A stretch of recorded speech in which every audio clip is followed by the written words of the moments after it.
តើប្រទេសខ្មែរអនាគតទៅជាស្អីខ្ញុំសូមជំរាបចឹង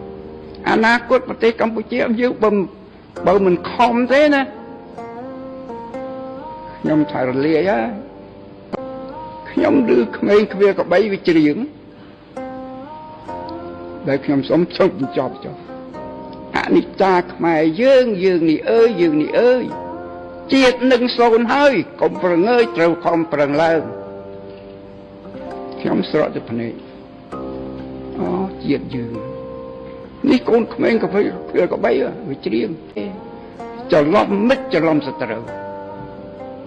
មើលសត្រូវជាមិត្តសពថ្ងៃនេះគេកំពុងរឹករួតឆ្អឹងដូចជាពស់ថ្លាន់រួតកូនឆ្លុះឲ្យ